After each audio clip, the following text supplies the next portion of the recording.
going to show you a simple way to add a pretty cool gold effect for things like type. I'll use it for other things as well. And the interesting thing about this technique is it's going to be done using still live type layers and simply a bunch of layer effects. So it's very easy to change your mind.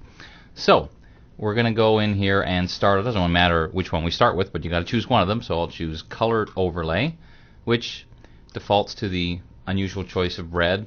We don't know why, but it just does. So we're going to pick kind of a goldish color. Now you'll notice, so I'm going to do this working just on one type layer to begin with. I'm going to try and do this so I can still get a pretty good idea of what's happening over here. So that's the first step. The second step is we're going to also do a gradient overlay. Now initially I'll pick one like one of these built-in ones here and probably lower the opacity. Now at first you can't see it, and that's because colored overlay is taking precedence. So we need to go back to colored overlay and choose some mode like overlay. So now we'll see the combination of the two of them.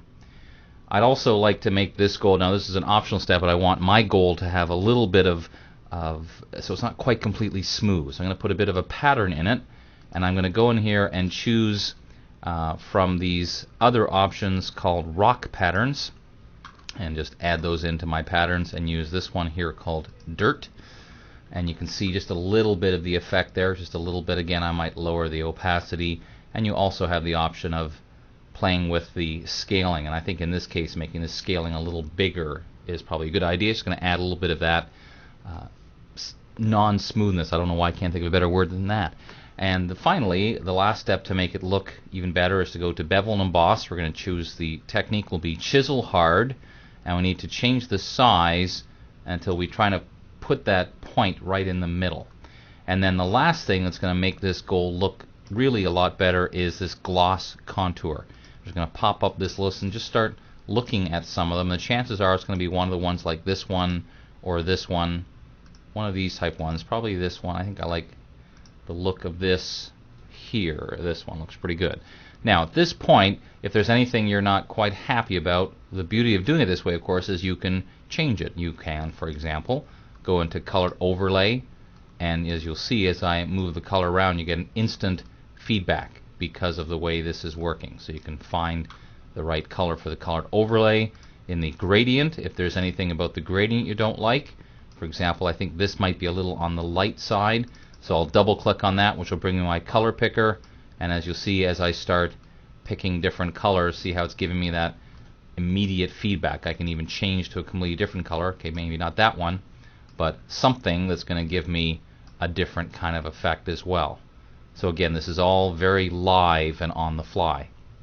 And the same thing with the pattern. If you want to look and see what it would look like if the pattern was a little more obvious and you change the scaling up or down, those are all options as well. So once you have it looking the way you want, then we have two other type layers. All we need to do is click on the effects symbol there, or where it says the word effects, hold down the option key on the Mac, Alt for Windows, drag onto this layer to copy it, and drag onto this layer to copy it.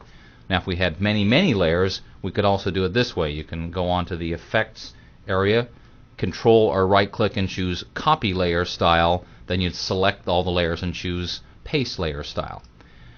But the last thing I would do if I've managed to come up with a really good looking style that I like, I'm going to find my style palette, click on this new icon and call it gold-ish and save it, and now anytime I need it I can use it. And it's not just this document, any document at all. So let's make a new document, fill that with black, get some type, and doesn't really matter again the color, because all those things now we just have to take this one thing we click, and one click later we've got that effect that we like. Pretty darn cool, or as we might say, wowee. Now as I mentioned, when you create a style, it's not specific to the document you created. I created in this document, but over here in this document, a simple click, one click, and I can apply the same style to this. Yeah. I'm Dave Cross. I'll see you next time.